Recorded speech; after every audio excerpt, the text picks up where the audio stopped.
Hello friends, myself Chandresh Gupta.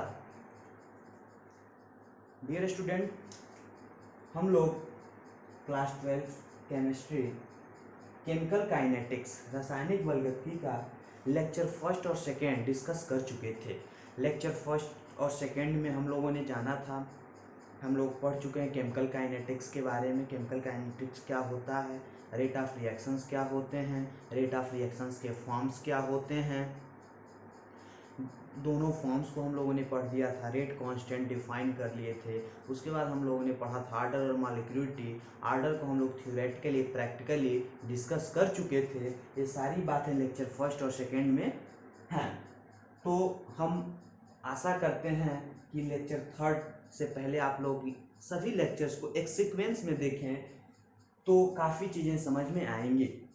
आज हम लोग लेक्चर थर्ड में डिस्कस करेंगे, जैसा कि हमने बताया था कि ऑर्डर में जो क्रियाओं की कोटि होती है, आर्डर होती है, वह zero order, first order, second order, third order. तो आज हम लोग डिस्कस करेंगे जीरो ऑर्डर रिएक्शंस के बारे में। जीरो ऑर्डर ये क्या होते हैं, जीरो ऑर्डर रिएक्शंस क्या होती हैं, उनके डेरिवेशंस क्या होते हैं।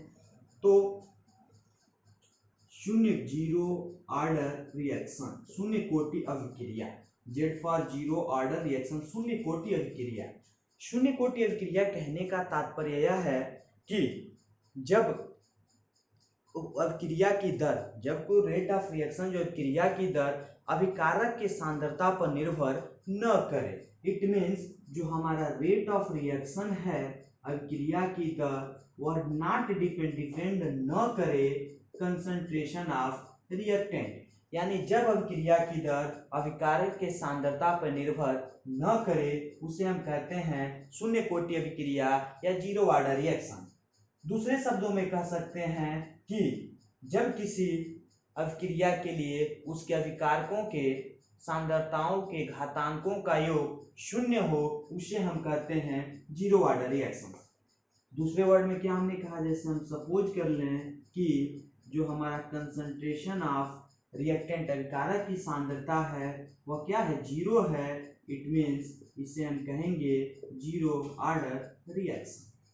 जैसे कहने का मतलब हम सपोज कर लेते हैं H2 plus Cl2 gives 2HCl H new light sunlight के प्रेजेंस में। और हमने आपको बताया था सेकेंड लेक्चर में कि कभी भी जो हमारा ऑर्डर होता है वह एक थियोरेटिकल वैल्यू नहीं होती। हमने इसको थियोरेटिकल, इसके स्टिशियोमेट्रिक कांस्टेंट पे कोई निर्भर नहीं करता है, वह एक प्रैक्टिकली वैल्यू होता है। प्रैक्टिकली हम लोग जानते हैं H2 कंसंट्रेशन ऑफ जीरो और Cl2 concentration of zero. It means यानी दो रिएक्टेंट हैं H2 और Cl2 और दोनों के कंसंट्रेशन का पावर जीरो है। It means zero plus zero n equal to zero, यानी अभिकारक की सांद्रता के घातांकों का योग जीरो प्राप्त हुआ। It means it's called zero order reaction, शून्य कोटि अभिक्रिया। यानी कह सकते हैं दो शून्य कोटि अभिक्रिया पहले कह सकते हैं कि ऐसी अभिक्रिया जिसमें अभिक्रिया की दर यानी रेट ऑफ रिएक्शन, अभिक्रिया की दर अभिकारक के सांद्रता पर निर्भर न करे। It means rate of reaction not dependent concentration of reactant, यानी अभिक्रिया की जो दर है वह अभिकारक के सांद्रता पर निर्भर न करे, उसे हम कहते हैं शून्य कोटि अभिक्रिया। दूसरे शब्दों में इस चीज को कह सकते हैं कि ऐसी अभिक्रिया जिसमें अभिकारक की सांद्रता के घातों का योग शून्य हो। और आप जानते हैं कि कभी भी किसी भी अभिक्रिया का जो ऑर्डर हम लिखते हैं वह एक थ्योरेटिकल वैल्यू नहीं होती है और नहीं वह उसके स्टिशियोमेट्रिक कांस्टेंट पर निर्भर करती है। ऐसा हो सकता है कि वह स्टिशियोमेट्रिक कांस्टेंट के बराबर हो भी सकती है, नहीं भी हो सकती है। तो order is a practically value और हमेशा इसका हम जो भी कैलकुलेशन करेंगे प्रैक्टिकल पे करेंगे। हमने एक रिएक्शन लिखा H2 प्लस Cl2, सनलाइट के प्रेजेंस में हमें प्राप्त हुआ 2HCl, और हमारा प्रैक्टिकली जो हमने लिखा concentration of H2 power zero and concentration of Cl2 power zero. It means जो रिएक्टेंट H2 का पावर जीरो है और Cl2 का पावर जीरो है, it means zero plus zero यानी जीरो, यानी अभिकारक का जो रिएक्टेंट का जो कंसंट्रेशन का पावर है वह जीरो प्राप्त हो रहा है। It means it's called zero order reaction. यानी कहने का सीधा मतलब है कि शून्य कोटि अभिक्रिया, जीरो ऑर्डर रिएक्शन ऐसी अभिक्रियाएं जिसमें अभिक्रिया की दर अभिकारक के सांद्रता पर निर्भर न करे, और इट मीन्स दूसरे शब्दों में अर्थात कह सकते हैं कि अभिकारक के सांद्रताओं का योग यानी अभिकारक के सांद्रताओं का योग n इक्वल टू क्या हो, 0 हो। अभिकारक के सांद्रताओं का योग n इक्वल टू क्या हो, 0 हो, तो उसे हम कहेंगे जीरो ऑर्डर रिएक्शन, शून्य कोटि अभिक्रिया। शून्य कोटि अभिक्रिया जैसे for example H2 plus Cl2 H sunlight के प्रेजेंस में 2HCl प्राप्त होता है। उसी तरह से H2 प्लस I2 H के प्रेजेंस में 2HI प्राप्त होगा। यहाँ से कह सकते हैं NH3 जो है वह मॉलिब्डेनम के प्रेजेंस में N2 प्लस 3H2 में टूट जाएगा। 2NH3 जो है मॉलिब्डेनम के प्रेजेंस में N2 प्लस 3H2 में NO2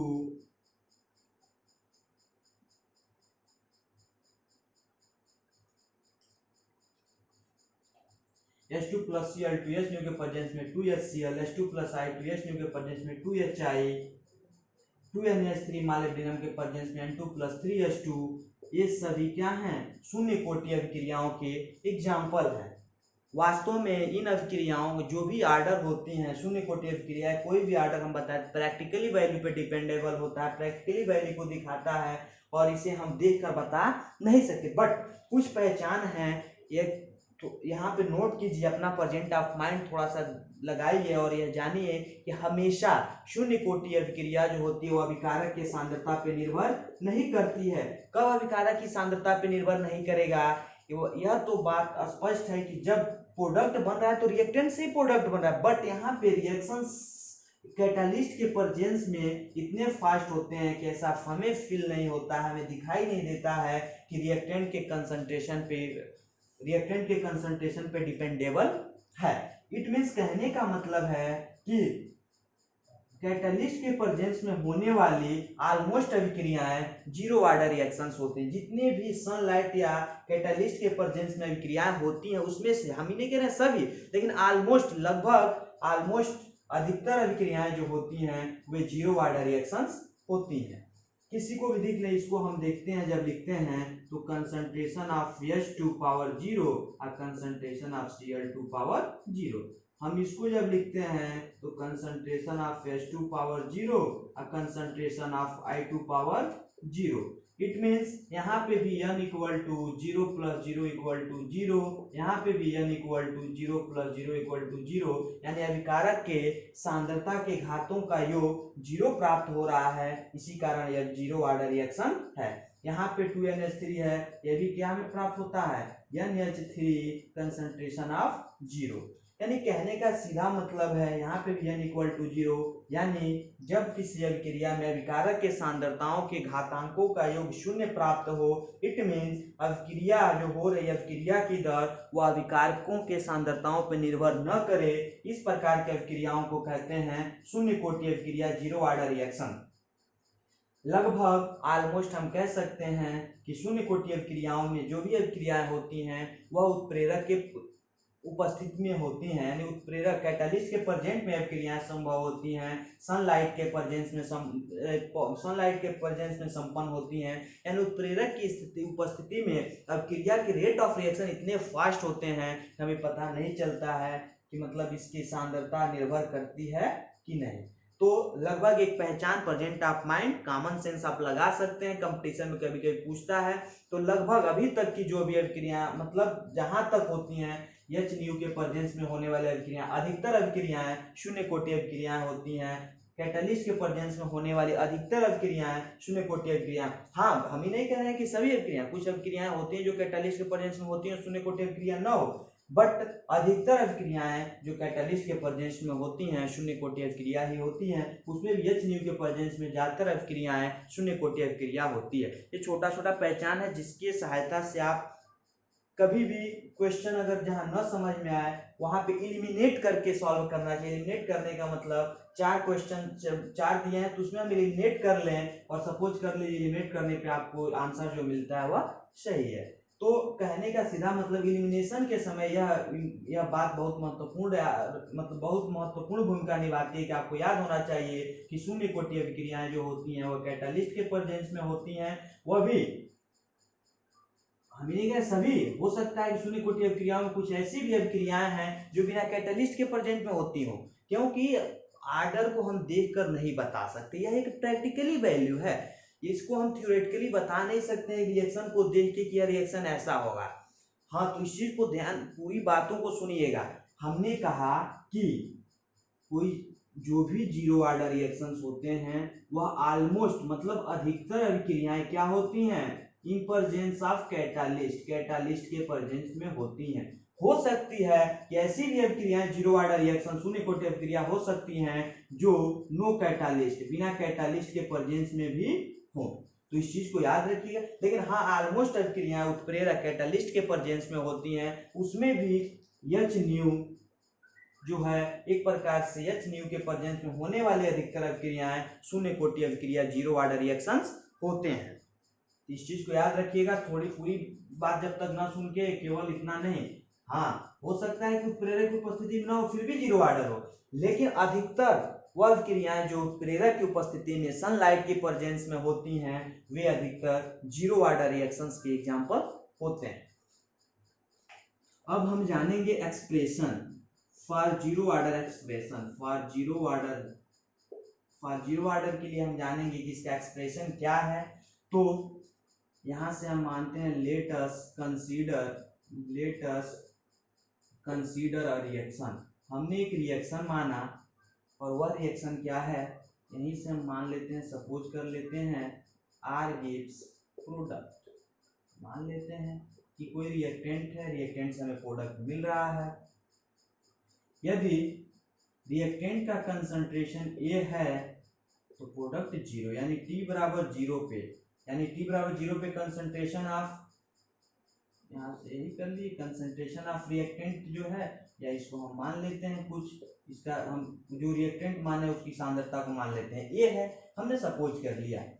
यदि वही टी बराबर टी पे, यानी टी समय बाद यह जो है ये माइनस एक्स हो जाते हैं, हमने ऐसे मान लिया ये, यानी यह क्या हो गया ये माइनस एक्स, तो हमें प्रोडक्ट मिल गया एक्स। यानी यहाँ पे देखिए आपने 5 kg रिएक्टेंट लिया था, कोई प्रोडक्ट नहीं बना, लेकिन यह 5 kg रिएक्टेंट लिया है आपने, और जब 2 kg प्रोडक्ट बन गया तो 5 में से 2 हम क्या करेंगे, घटा देंगे। यानी ये कंसंट्रेशन आप ले लिए थे प्रोडक्ट जीरो, लेकिन जब हमारा टी समय बाद प्रोडक्ट एक्स प्राप्त हुआ तो हम कंसंट्रेशन ए यानी रिएक्टेंट में से प्रोडक्ट को घटा दिए। यानी यहाँ से according to rate reaction law से हम लिख सकते हैं dx upon dt directly proportional to concentration of reactant. Concentration of reactant, और कंसंट्रेशन ऑफ रिएक्टेंट क्या है, कंसंट्रेशन ऑफ ए, यहाँ से भी लिख सकते हैं dx upon dt equal to k concentration of A minus X. एक और चीज आप जानते हैं कि यह क्या है, अभिकारक की सांद्रता पे निर्भर नहीं करता है, यानी अभिकारक के सांद्रता का जो घातांक है वह क्या है, शून्य है। यही प्रदर्शित करता है कि अभिक्रिया में भाग नहीं ले रहा है। यानी कहने का मतलब कि dx upon dt equal to k, और आप जानते हैं इस चीज को कि किसी भी पावर पे a minus x power zero है तो इसका मान क्या होगा, एक होगा। यानी यहाँ से आप इसको ऐसे भी कर सकते हैं, कोई दिक्कत नहीं है। यानी यह क्या हो गया, जीरो। यानी यहाँ से आपने देखा कि आपको मिला dx upon dt equal to k, तो dx upon dt equal to k, तो dx equal to k dt, integration on the both side, integrate on the both side, यहाँ से लिख सकते हैं दोनों पक्षों का समाकलन करने पर, दोनों पक्षों का समाकलन करने पर, integrating on the both side, integration of dx equal to K constant है, बाहर कर लेंगे integration of dt, integration of dx जो है इसका मान हो गया x इक्वल टू के और t का t प्लस कांस्टेंट c, यानी x इक्वल टू के टी प्लस c। यदि हम मान लें if t equal to 0 and x equal to 0, then we get हमें प्राप्त होगा c इक्वल टू 0। अब इस c की वैल्यू को इक्वेशन फर्स्ट में रख दें तो x इक्वल टू के टी प्लस 0, यानी x इक्वल टू के टी। और एक बार और समझते हैं, जीरो ऑर्डर रिएक्शन के लिए हमें एक्सप्रेशन फाइंड आउट करना है। हमने सपोज कर लिया, let us consider a reaction, हमने एक अभिक्रिया को माना जो रिएक्टेंट से प्रोडक्ट बन रहा है। हमने यहाँ माना कि रिएक्टेंट यानी अभिकारक की सांद्रता A है, तो जब t बराबर 0 यानी कोई समय नहीं बीता तो उस समय प्रोडक्ट 0, यानी हमने अभिक्रिया शुरू कराने के लिए 5 kg रिएक्टेंट लिया है और अभिक्रिया शुरू ही नहीं, यानी प्रोडक्ट 0 बना है। दूसरी में जब t समय यानी कुछ समय बीतता है, सपोज कर लेते हैं कि 2 मिनट बाद इस 5 kg रिएक्टेंट से 2 kg प्रोडक्ट बन गया, तो 2 kg प्रोडक्ट बन गया तो रिएक्टेंट कितना बचा? 5 में से 2 गया 3, यानी रिएक्टेंट बचा 3, प्रोडक्ट बन गया 2, ओवरऑल 5। वही कहने का मतलब t समय बाद x प्रोडक्ट बन गया तो हमारा रिएक्टेंट कितना हुआ? a minus x plus x, यानी हमारा a प्राप्त हो गया। यानी रिएक्टेंट की जो कंसंट्रेशन थी वो तो समान है, या 5 kg लिए थे, 2 kg प्राप्त हो गया, 5 में से 2 घटा दिए 3, तो हमने a लिया था, x समय प्रोडक्ट बन गया तो a माइनस एक्स। t समय बाद अब अभिक्रिया की दर अभिकारक के सांद्रता पे, यहाँ पे जो होता है उसके प्रोपोर्शनल होती है। अभिक्रिया की दर अभिकारक के सांद्रता के अनुक्रमानुपाती होती है। तो अभिक्रिया की दर dx/dt प्रोपोर्शनल टू अभिकारक की सांद्रता हमारा क्या है? Concentration of A। क्योंकि जीरो ऑर्डर रिएक्शन पढ़ रहे हैं, जीरो ऑर्डर रिएक्शन में हम जब भी प्रैक्टिकल देखेंगे तो उसके पावर को 0 कर दें, क्योंकि अभिकारक की सांद्रता पर निर्भर नहीं करता है। dx/dt directly proportional to concentration of A power 0। जब ये प्रोपोर्शनल टू हटाएंगे एक कांस्टेंट आएगा जिसे k, इसी k को हम कहते हैं रेट कांस्टेंट, जानते भी हैं आप लोग। तो dx/dt equal to k concentration of A minus X, ये का क्या है? t बराबर t पे कितना वैल्यू प्राप्त हो गया? A माइनस एक्स प्राप्त हो गया, यानी इसको लिख सकते हैं a माइनस एक्स पे power 0। dx/dt equal to k, और किसी भी संख्या पे पावर 0 उसका वैल्यू 1 होता है। यहाँ पे ये भी रहने देते तो कोई दिक्कत नहीं, क्योंकि इसको एक होना है, a माइनस एक्स पावर 0 है, इसका वैल्यू 1 हो गया, यानी हमें प्राप्त हो गया dx/dt इक्वल टू k। किसी भी, क्योंकि x पे पावर 0 का मान कितना होता है? 1, 2 पे पावर 0 का मान 1, यानी जब भी किसी संख्या a माइनस एक्स पावर 0 है तो इसका मान कितना हो गया? 1। तो dx इसका मान 1 हो गया, k का गुणा 1 होगा k, यानी dx/dt इक्वल टू k। तो dx/dt equal to k, cross multiplication कर लीजिए, गुणा कर दीजिए, यहाँ पे k/1 है, dx का 1 में होगा dx और k का होगा k dt। दोनों पक्षों का इंटीग्रेशन कर लेते हैं, तो integration of dx equal to k integration of dt। Integration of dx आप जानते हैं होता है x, integration of dx equal formula होता है, या फार्मूला होता है integration of dx equal to x plus. तो यहाँ पे dx है तो x हो गया, k हो गया, integration of dt equal to t plus c। Integration of dt का मान हो गया k, या इंटीग्रेशन ऑफ dt का मान t, यानी k into T plus c, constant लगा दिया हमने इक्वेशन फर्स्ट। अब हम मान लें t इक्वल टू 0 और x इक्वल टू 0, तो t जब 0 होगा तो k का 0 में गुणा 0, x 0 होगा 0, यानी c plus 0 equal to c। यहाँ पे आपको दिखाते हैं हम, यानी x इक्वल टू के टी प्लस c, तो x 0 हो गया, k t भी 0 हो गया, तो 0 k 0 का 0 प्लस c, तो 0 c 0, यानी c का वैल्यू कितना मिल गया? 0। यानी यदि t बराबर 0 हो और x बराबर 0 हो तो c बराबर हमें क्या मिलेगा? 0। इस c के मान को हम पुटिंग वैल्यू कर, हमने c की वैल्यू को पुट कर दी इक्वेशन 1 में, putting value of c in equation first, यानी putting value of C in equation first, यानी समीकरण 1 में हम सी के मान को रखें, यानी यहाँ पे 0 रख दें तो x इक्वल टू के टी प्लस 0, यानी x इक्वल टू के टी, x इक्वल टू क्या हो गया के टी। तो यहाँ से हमें मिल गया x इक्वल टू के टी, यानी कहने का सीधा मतलब हमें यही मिला कि जो x इक्वल टू के टी, यही क्या है, जीरो ऑर्डर रिएक्शन के लिए रेट कांस्टेंट है। यही जीरो ऑर्डर रिएक्शन के लिए क्या है, रेट कांस्टेंट है।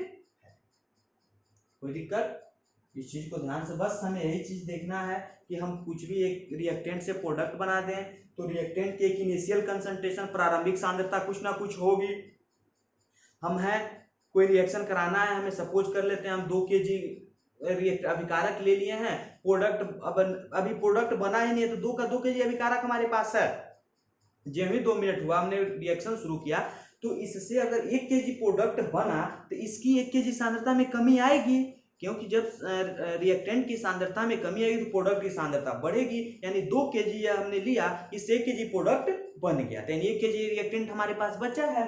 बस वही है, हमने R equal to R gives product, हमने रिएक्टेंट लिया जिससे प्रोडक्ट बन रहा है, इसके कंसंट्रेशन को हमने ये सपोज कर लिया t बराबर 0 पे 0 है, लेकिन जो t समय बीतता है इस प्रोडक्ट x बनता है तो a माइनस एक्स कर देंगे। dx अपन dt हम जानते हैं क्रिया की दर अनुपाती होती है उसके विकारक की सांद्रता, विकारक की सांद्रता यही है कि इसको हम लिख सकते हैं माइनस एक्स पावर 0, ये भी रहने देते हैं माइनस एक्स में, कोई दिक्कत नहीं है, ठीक है, क्योंकि इसकी वैल्यू को 1 होना है। तो dx upon dt equal to K, किसी भी संख्या पावर 0 हो तो उसका मान 1, यानी k का गुणा 1 में होगा k, यानी dx upon dt equal to K, 3 गुणा कराएंगे dx इक्वल टू के dt, दोनों पक्षों का समाकलन कर देंगे, integration of dx equal to के, इंटीग्रेशन ऑफ dt हम जानते हैं integration of dx equal to x, integration of dx equal to x, k integration of dt equal to t plus c, तो k इसका dt का मान t, k का गुणा t में होगा kt प्लस c, यदि t का मान 0 x का मान 0 कर दें, t का मान 0 x का मान 0 कर दें तो c का मान 0, यदि इसी c के मान को हम इसमें इक्वेशन फर्स्ट में पुट कर दें, जब c के मान को पुटिंग इक्वेशन फर्स्ट,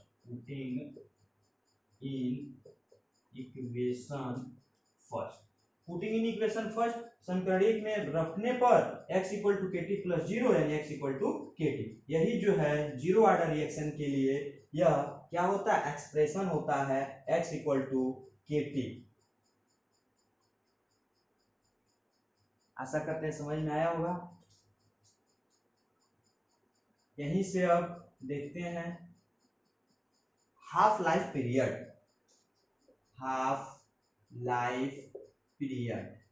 अर्ध आयुकाल, यानी जीरो ऑर्डर रिएक्शन के लिए for zero order reaction, half life period for zero order reaction, zero order शून्य कोटि क्रिया के लिए अर्ध आयुकाल क्या है, तो अर्ध आयुकाल यानी t इक्वल टू हम रखेंगे t हाफ, और जब समय आधी होगी तो x सांद्रता भी क्या हो जाएगी, आधी हो जाएगी, सांद्रता भी क्या हो जाएगी, आधी हो जाएगी। यानी यदि हम सीधी सी बात है कि अगर हमने 10 मिनट में कोई अभिक्रिया कराया है और 10 मिनट में 1 kg मिला है प्रोडक्ट, तो 5 मिनट में क्या मिलेगा, आधा kg मिलेगा, आधा, यानी टाइम आधा, तो कंसंट्रेशन भी क्या होगी, आधी हो जाएगी। तो t equal to half x equal to a by 2, then we get, हमें प्राप्त होगा from equation second,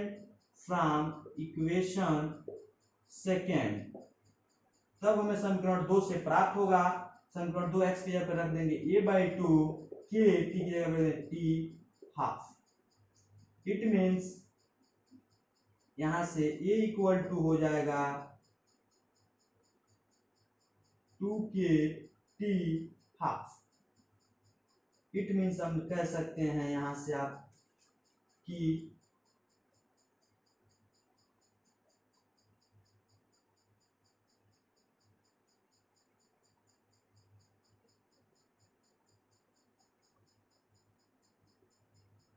a by 2 equal to x की जगह पे क्या रख देंगे हम, a बाई 2 के टी हाफ, तो यहां से आप कर सकते हैं 2k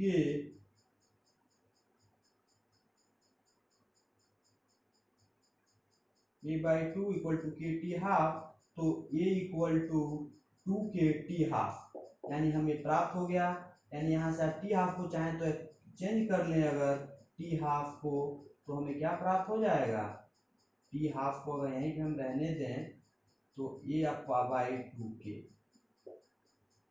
इसको पक्षांतर करके देख लीजिएगा, पक्षांतर करके देख लीजिएगा इसको। यानी कहने का सीधा मतलब यहाँ से मिल गया कि टी हाफ जो है वह डायरेक्टली प्रोपोर्शनल टू है ए के, यानी अर्धायुकाल ये के क्या है, अर्धायु ये हमारा क्या एक प्रकार सांद्रता ही, कहने का मतलब अर्धायुकाल सांद्रता की क्या होती है, अनुक्रमानुपाती होती है। यहाँ से हमें यही प्राप्त हुआ। इस चीज को भी मिटाते हैं, यहाँ से नोट कर लिए होंगे आप लोग।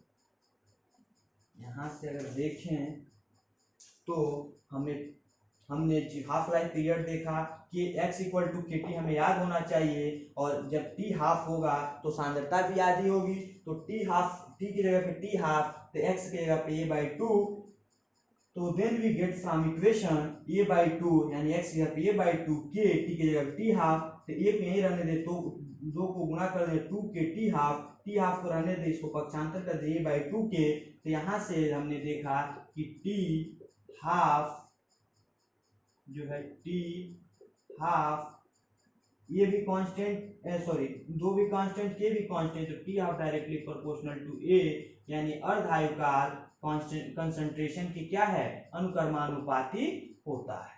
क्या होता है, अनुक्रमानुपाती होता है। यानी यह रहा आपका हाफ लाइफ पीरियड। यहाँ से आप कह सकते हैं हाफ लाइफ पीरियड और रेट कांस्टेंट में संबंध बताइए। देखिए क्वेश्चन पूछने के अलग तरीके, क्वेश्चन पूछ सकता है कि फाइंड आउट कीजिए अर्धायुकाल और रेट कांस्टेंट में संबंध, तो आपको याद होना चाहिए अर्धायुकाल टी हाफ और रेट कांस्टेंट के में क्या संबंध है, t half equal to A by 2k, यही संबंध होता है, relation between half life period and rate constant के। ऐसा ना पूछ के ऐसा पूछ सकता है कि अर्धायुकाल और वेग स्थिरांक में संबंध बताइए, बच्चे कंफ्यूज हो जाते, वही बात तो है, आपको क्या कर देना है, बता देना है, चूंकि जानते हैं x इक्वल टू के t, t half equal to t half, x equal to a by 2, put करके बस फाइंड आउट कर देना। ये रहा आपका अर्धायुकाल, शून्य कोटि अभिक्रिया के लिए अर्धायुकाल। आशा करते हैं समझ में आया होगा। इसके बाद से हम इसके फीचर्स को जानते हैं, शून्य कोटि अभिक्रिया जीरो ऑर्डर रिएक्शंस के फीचर्स को जानते हैं, क्या होता है। पहला जो है यूनिट देखते हैं, इसका यूनिट क्या है, तो यूनिट के लिए आपको बताए थे कि होता है मोल 1 minus n litre n minus 1 second inverse. यह स्टैंडर्ड फार्मूला था आपके पास, मोल 1 माइनस n, यही था ना, मोल 1 minus n litre n minus 1 second inverse.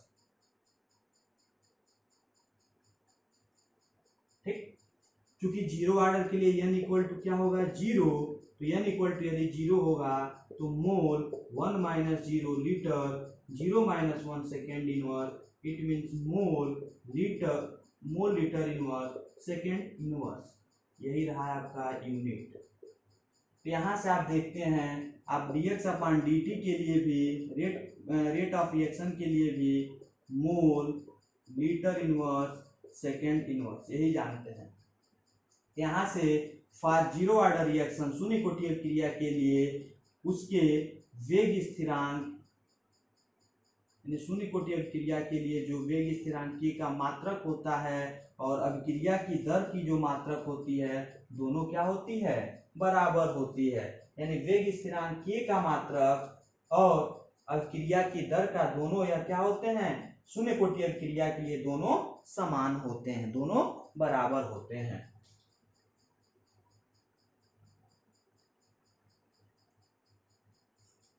दूसरी चीज, यहाँ से कंसंट्रेशन में, कंसंट्रेशन और टाइम के बीच ग्राफ जब खींचते हैं तो एक सरल रेखा प्राप्त होती है, जब ग्राफ ड्रा करते हैं तो एक सरल रेखा प्राप्त होती है। तीसरी बात, शून्य कोटि अभिक्रिया के लिए कि यह एक जो अभिक्रिया है, शून्य कोटि जो अभिक्रिया होती है, यानी यहाँ से भी आप देखे थे कि T half equal to A by 2k, तो T half directly proportional to A, यानी शून्य कोटि अभिक्रिया के लिए अर्ध आयुकाल उस ए के अनुक्रमानुपाती यानी सांद्रता के अनुक्रमानुपाती होता है। बस यही छोटी छोटी कुछ बातें थी जीरो ऑर्डर रिएक्शंस के बारे में। जीरो ऑर्डर रिएक्शंस क्या होते हैं बताएं आपको कि जब किसी अभिक्रिया की दर उसके अभिकारक के सांद्रता पर निर्भर नहीं करती है उसे हम कहते हैं जीरो ऑर्डर रिएक्शन, शून्य कोटि अभिक्रिया, या दूसरे शब्दों में कह सकते हैं ऐसी अभिक्रिया जिसमें अभिकारक के सांद्रता के घातांकों का योग शून्य हो। इसमें एक बात याद रखनी है कि हमें थ्योरेटिकल वैल्यू नहीं देखना है, हमें प्रैक्टिकली वैल्यू देखनी है, क्योंकि ऑर्डर को हम देख के ज्ञात नहीं कर सकते। उस हिसाब से उसके बाद से हमने एग्जाम्पल को देखा कि लगभग उत्प्रेरक की उपस्थिति में होने वाली अधिकतर अभिक्रियाएं शून्य कोटि अभिक्रियाएं होती हैं। अधिकतर हो सकता है कि बिना उत्प्रेरक की उपस्थिति की अभिक्रियाएं भी शून्य कोटि अभिक्रिया हो सकती हैं, लेकिन अधिकतर की बात किए हैं। एलिमिनेशन के समय यह बात याद रखना जरूरी होता है कि जब हम किसी क्वेश्चन को सॉल्व करते समय एलिमिनेट करते हैं तो हमें ये बात याद रखनी चाहिए कि उत्प्रेरक के प्रेजेंस में होने वाली अधिकतर अभिक्रियाएं शून्य कोटि अभिक्रियाएं होती हैं। उसके बाद से हम लोगों ने देखा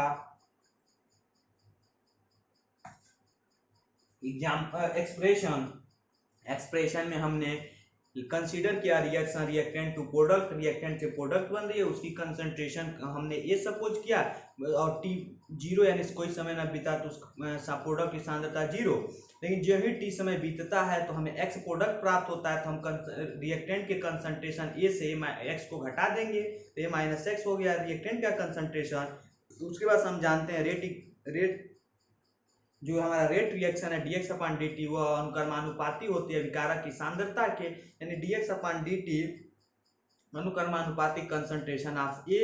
और चूंकि शून्य कोटि अभिक्रिया तो पावर जीरो, क्योंकि वह प्रदर्शित करता है कि अभिक्रिया में अभिकारक की सांद्रता भाग नहीं ले रही है, यानी dx अपॉन dt अनुक्रमानुपाती concentration of A power zero. तो dx upon dt equal to k, rate constant है, equal to k A minus x power zero, क्योंकि एक जगह पे हम कंसंट्रेशन ए माइनस एक्स माने थे टी समय पश्चात। तो चूंकि किसी भी ए माइनस एक्स पे पावर जीरो का मान एक, यानी dx upon dt equal to k, तो dx इक्वल टू के dt, इंटीग्रेशन करेंगे integration of dx equal to के integration of dt, integration of dx value x equal to k और dt का t, यानी कि x इक्वल टू के T plus c. यदि t को जीरो कर दें, x को जीरो कर दें तो c equal to zero, c की वैल्यू जीरो रख दें तो x इक्वल टू के टी, और यही हमारा होता है x इक्वल टू के टी। हाफ लाइफ पीरियड के लिए हम x के t हाफ करेंगे, x इक्वल टू के टी हमने माना, हमारा व्यंजक आया था, और जब t हाफ करेंगे तो t हाफ जब करेंगे तो ये भी क्या होगी, आधी होगी, यानी यह हमारा क्या था, हाफ लाइफ पीरियड के लिए था। इससे हमें ज्ञात होता है कि T half directly proportional to A, यानी हाफ लाइफ पीरियड के लिए जीरो ऑर्डर रिएक्शन में उसके सांद्रता पर निर्भर करती है। उसके बाद हमने देखा यूनिट, इसका रेट कांस्टेंट के, जीरो ऑर्डर रिएक्शन के लिए रेट कांस्टेंट के और रेट रिएक्शन दोनों की यूनिट समान होती है। उसके लिए स्टैंडर्ड फार्मूला हमने आपको बताया था, mole 1 minus n litre n minus 1 second inverse से आप किसी भी ऑर्डर के रिएक्शन के यूनिट निकाल सकते हैं, चूंकि n की जगह पे जीरो रख दें। उसके बाद हमने कंसंट्रेशन ऑफ रिएक्टेंट और टी के समय ग्राफ खींचा तो एक सीधी रेखा प्राप्त हुई। ये छोटी छोटी बातें थी जीरो ऑर्डर रिएक्शंस के बारे में। यहाँ पे जीरो ऑर्डर रिएक्शंस लगभग कंप्लीट हो गया। इसके बाद से हम अगले लेक्चर में पढ़ेंगे फर्स्ट ऑर्डर रिएक्शन, उनके डेरिवेशन, हाफ लाइफ पीरियड, उस पर न्यूमेरिकल। बाकी आप क्वेश्चन को देखते रहिए, किसी भी प्रकार की कोई क्वेश्चन अगर फंसता है तो आप कमेंट बॉक्स में लिख के जरूर बताइए। Thank you.